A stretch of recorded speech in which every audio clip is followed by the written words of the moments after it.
सांप और लड़की की रहस्यमयी प्रेम कहानी। भागवन, जंगल का रहस्य। गांव के पास एक घना जंगल था जिसे लोग रहस्यमयी मानते थे। कहते थे कि वहां जाने वाले कभी लौटकर नहीं आते। लेकिन गांव की एक लड़की मायरा को उस जंगल से बेहद लगाव था। वह बचपन से ही वहां जाया करती थी, पेड़ों से बातें करती, पक्षियों की आवाजें सुनती और वहां घंटों अकेले बिता देती। एक दिन जब वह जंगल में गहरे तक चली गई, उसे महसूस हुआ कि कोई उसे देख रहा है। उसने चारों ओर देखा, लेकिन कोई नजर नहीं आया। तभी अचानक झाड़ियों के बड़ा काला नाग निकला। उसकी आंखें चमक रही थीं, जैसे उसमें कोई अद्भुत शक्ति हो। मायरा डर गई, लेकिन सांप ने उसे कोई नुकसान नहीं पहुंचाया। वह सांप कुछ अलग था। उसकी आंखों में एक अजीब सी कशिश थी जो मायरा को बांध रही थी।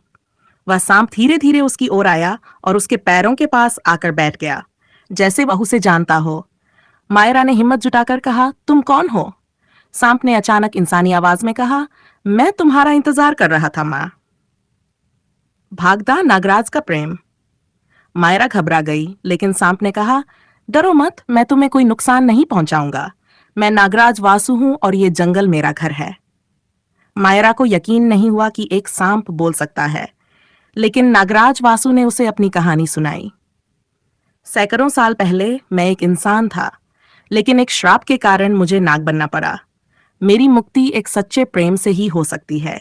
मैंने सदियों तक इंतजार किया है और अब मुझे महसूस होता है कि तुम ही वह हो जो मुझे इस श्राप से मुक्त कर सकती हो। मायरा ये सुनकर हैरान रह गई।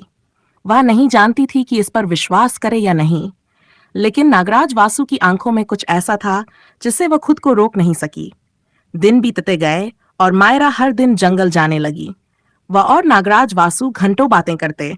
मायरा को भी एहसास होने लगा कि वह वासु से जुड़ने लगी है। एक दिन मायरा ने पूछा, तुम्हें श्राप किसने दिया? वासु ने कहा, एक प्रेम कहानी की वजह से। बहुत साल पहले मैं एक राजकुमार था और एक नागिन से प्रेम कर बैठा। लेकिन मेरी प्रेमिका के पिता ने हमें स्वीकार नहीं किया और मुझे श्राप दे दिया कि मैं नाग बनकर धरती पर भटकता रहूंगा। लेकिन अगर कोई इंसानी लड़की सच्चे प्रेम से मुझे अपनाएगी तो मैं फिर से इंसान बन जाऊंगा। मायरा के दिल में वासु के लिए कोमल भावनाएं जन्म लेने लगीं, लेकिन उसे पता नहीं था कि उसकी इस प्रेम कहानी का अंत क्या होगा। प्रेम की परीक्षा। गांव में जब लोगों को यह पता चला कि मायरा जंगल में किसी से मिलती है तो वे चिंतित हो गए। एक तांत्रिक ने कहा, वह कोई आम इंसान नहीं, एक नागराज है। उसे खत्म करना होगा, नहीं तो वह मायरा को अपने साथ ले जाएगा। गांव वालों ने जंगल में जाकर वासु को पकड़ने की योजना बनाई। मायरा को जब यह पता चला तो वह भागकर वासु के पास गई और कहा, तुम्हें